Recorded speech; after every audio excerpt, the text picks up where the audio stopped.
Hello, my English 102 students. I put together this brief video for you to look at a concept known as the BEAM research model. And it's just a different way to think about your sources as you're putting together an essay. And particularly with our proposal essay, I thought it'd be an interesting model to take a look at.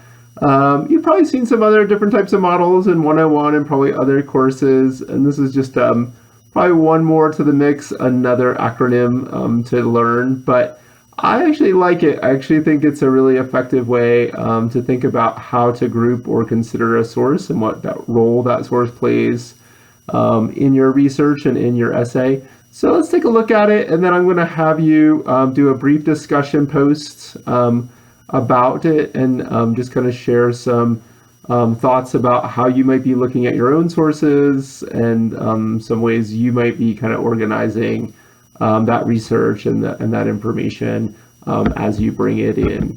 So we'll just kind of run through this model and talk a little bit about what those four letters mean. But I want to start off with a little background. So for several decades, a standard research model for academic writing is just a bit sort of identify primary sources that are kind of your main sources that you kind of go to the most, that seem the most important, that sort of hold up to, scrutiny. And then we might have secondary sources that kind of maybe refute those primary sources or back them.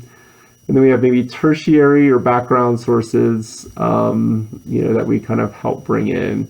In the last 10, 15 years, there's been more focus placed on a model proposed by composition scholar Joseph Bissop.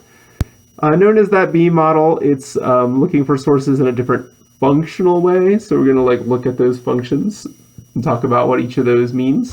And then just kind of suggest better integration of those source types.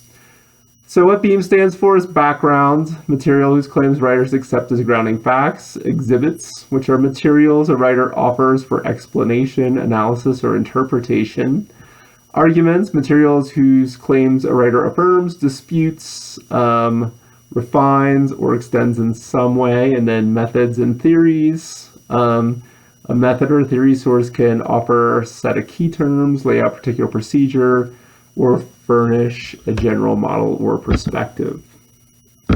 Background's pretty self-explanatory, probably takes place of the tertiary or third level sources, third tier sources.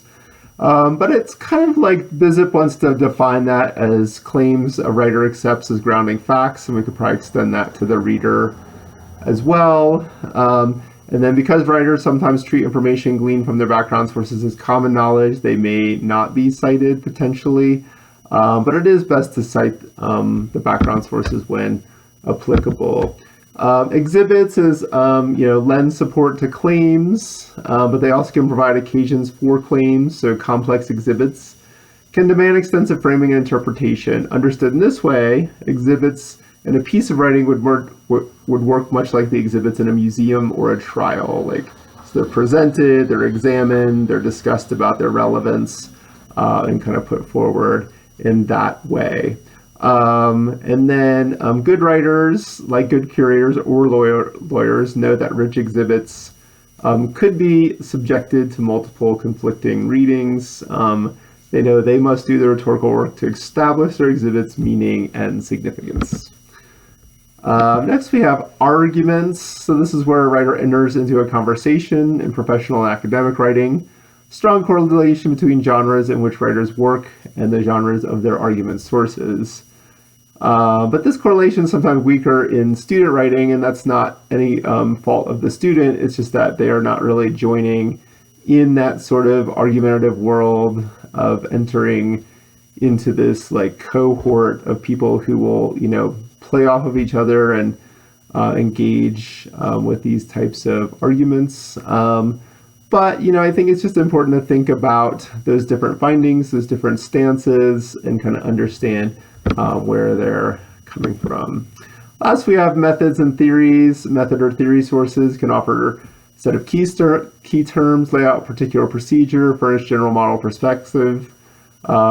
Since methods like background knowledge are often communal, they can go uncited at some point.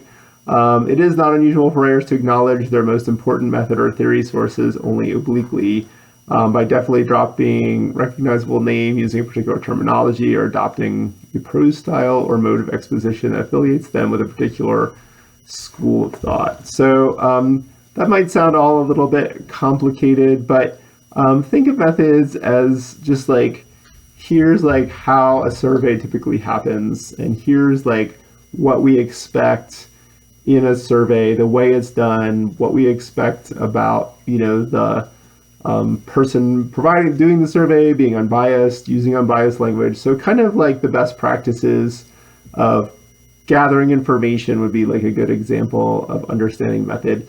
And so like if you do some research about how to, say, take a good poll or conduct a good interview, you are using a method source. So think of it that way. I think that's the way I like to imagine it. So Bean's main advantage over the standard nomenclature is that it allows us to describe writers' materials straightforwardly in terms of what writers do with them. Writers rely on background sources. They interpret or analyze exhibits. So when you bring in an exhibit, think about how you'll interpret it, how you'll analyze it, how you'll contextualize that for our reader. And then we engage with arguments, and then we follow theory sources or method sources. So that might be all a little kind of complicated, but I want you to maybe start imagining your sources having those different types of categories. Like, here's my background sources, here's my exhibits, which means I have to analyze them in some way. Here's, the arguments, and so I have to engage with them or sort of parry or kind of reimagine or reshape or take a different approach to them. And then here's my method sources. So I looked up and gained some information and insight on how to do this particular kind of research or gather this kind of data, and making sure we sort of recognize those sources, categorize them, think about what roles they play in our essays. If you have any questions, as always, reach out to me. And again, we'll have a little discussion for you to follow after this video. And we'll see you soon.